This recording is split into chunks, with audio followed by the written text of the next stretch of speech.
For the last session of the day, please welcome to the stage the founder and CEO of Hello Alfred, Marcela Sapone. The Atlantic's Adrienne Green is back to lead the conversation.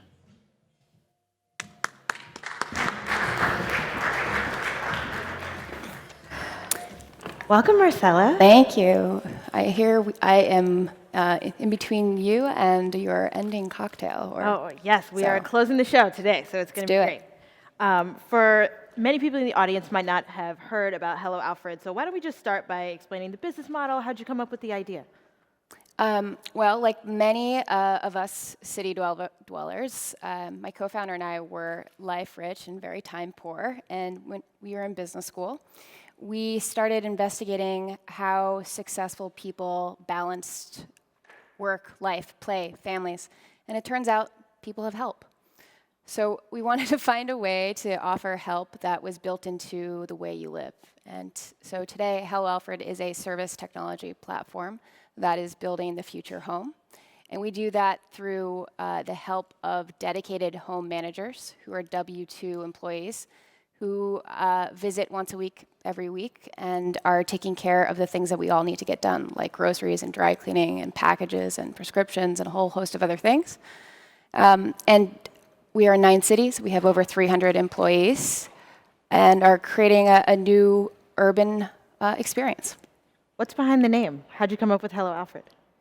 We wanted it to be a human name because this is all about connecting people and having a community really help you. But it comes from, we're in Gotham City. Yes, I knew it was a Batman reference. And I personally, as a kid, I had Barbie and I had Batman. Batman is the only superhero who is also just a normal human. He's a normal guy who takes it upon himself to achieve the best, and through technology and the help of his sidekick, Alfred, becomes a superhero. And that's what we want to do for our clients. Awesome. And I want to talk about your clients. Who exactly are the demographic of people that are using this service? I feel like everyone can kind of get behind wanting someone to do their grocery shopping and get their pills for them. But and now we do 20 different services. It's basically a whole operating system where your home anticipates you. When we started, it was for us. We built it for ourselves. I mean, I was the Alfred, and we really were thinking that this was something for busy professionals, millennials, who are kind of comfortable letting people inside their home, because that takes a lot of trust. As time has gone on, our demographic has expanded. It's now 19 to 92.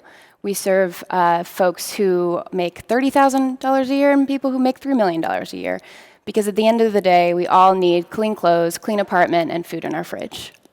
So do you scale it based on income? Like you said, 30,000 to 3 million is a big swing. How does it work? Yeah, so we work with the largest real estate developers in the world, and we power the entire building. So it is an amenity that is complimentary for you to use if you live in an Alfred building.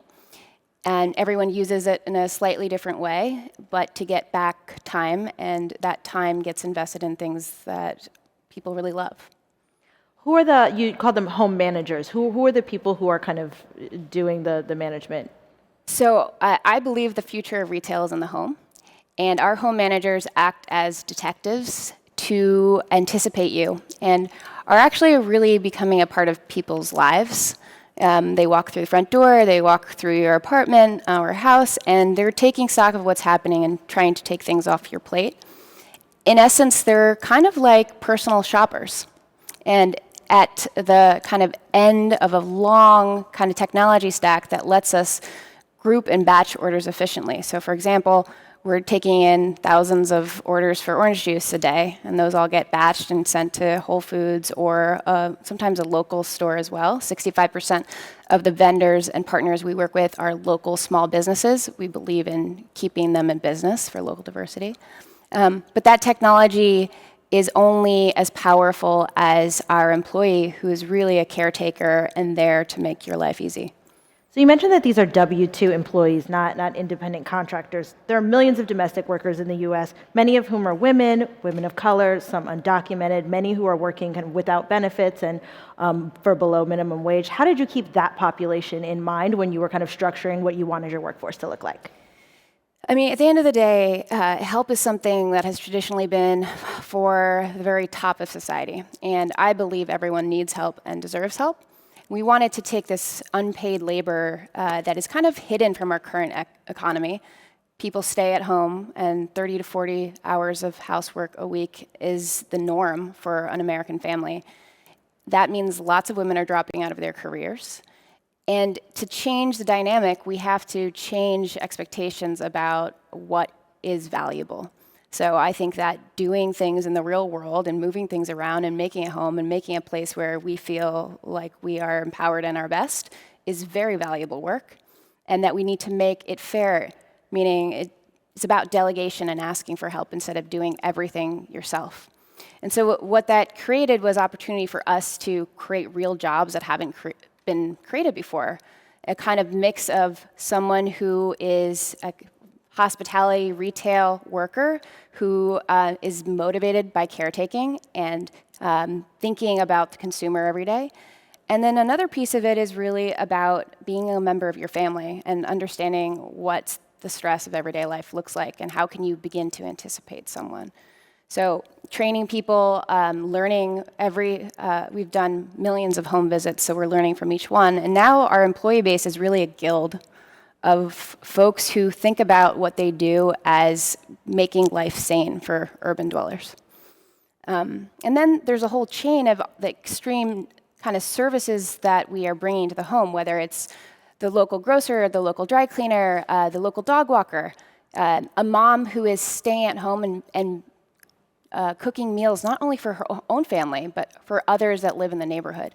We're creating new services that really bring a community back together and keep small businesses in business. It sounds like for the people who work for your company, there's a supreme amount of value that they can identify, that they kind of add to their own families, but to the community, like you just said. How sustainable is kind of the income that they make working with Hello Alfred? Can you do it as a salaried thing for a year? Is it to supplement another job? How do you do it? So we think about this as a new class of workers, and it is a full-time job that is paid the highest possible rate. And as the company does well, our employees do better. The philosophy my co-founder and I had, we met in business school. So we were there thinking about businesses that would last 10, 20, 30, 100 years, and what would businesses of the future look like. And for us, the way that venture capital and startups kind of work didn't make a lot of sense. They kind of followed a software model of, well, we'll get a lot of users, and when that happens, we'll finally be at scale and the economics will work.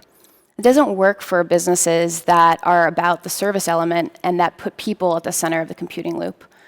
So for us, it was, how do we make sure that every employee that we hire, we can guarantee them a job for as long as they want to be here?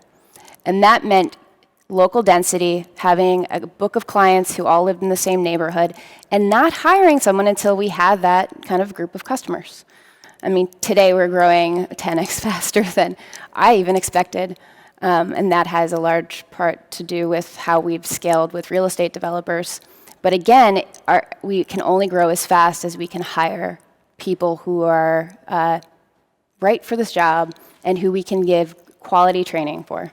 You talked about growth and the idea that you can't really scale super quickly with a human-first organization, and your company kind of undercuts that theory. Are you trying to be a supplement to how people think of work in the home and domestic work, or are you trying to change the way we think about homework? What is the kind of next step for your company as far as how it interacts with people who are working in the home?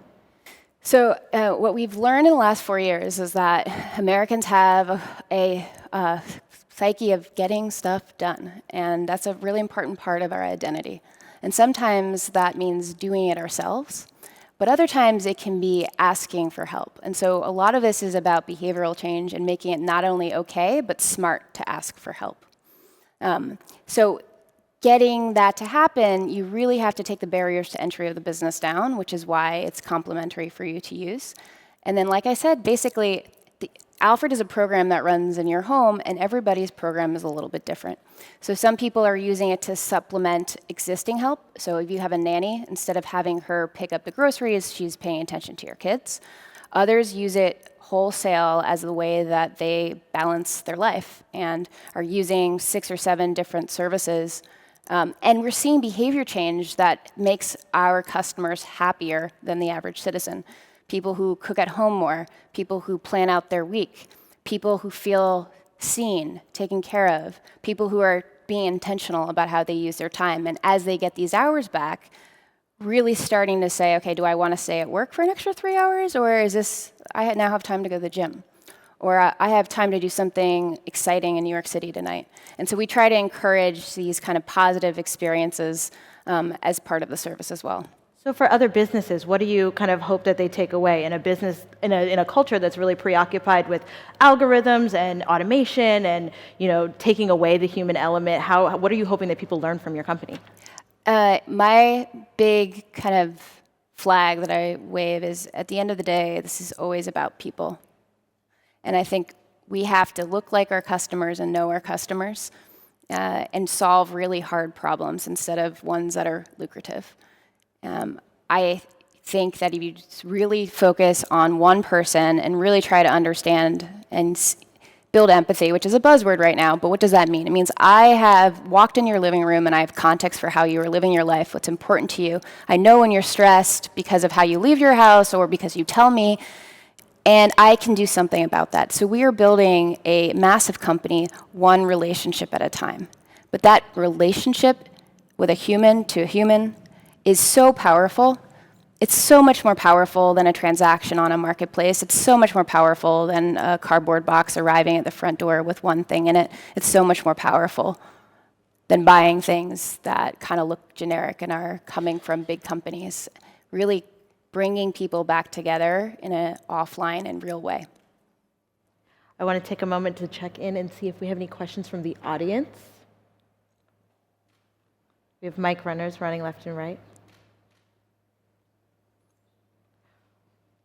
We have one in the back, or to the side. Hi, Colleen Tapin from Harvard Business School. Hi. Hi. How do you retain your workforce and incentivize them, given that this is a different type of job? You know, in the beginning, everything's an experiment. So we looked at lots of different styles of workers. Today, our workers look like stay-at-home moms who are no longer stay-at-home moms, and retail workers who potentially have lost their job, but are sometimes a little bit more introverted and paying attention to detail. And those are kind of our two best profiles. But what we've done is build out real career trajectories. So folks who want to be an Alfred and take care of families, and that is what they love to do, that's a career trajectory, and you become a trainer and you help other people do that well. There is a lot to it. You become a mind reader and a detective. And then others who move into our operations and help us launch and scale cities. The head of our Alfred program was an Alfred. I mean, I was an Alfred. All of our employees have gone out in the field and acted as Alfreds. So the retention in the business has been really good. We don't look like a typical kind of gig economy where you have a 25% retention rate. Over the last 4 years of our business, we have most of the same people who started with us. Awesome. Any other questions? Awesome. Well, Marcela, I want to thank you so much for being with us. Hope you guys have a great evening.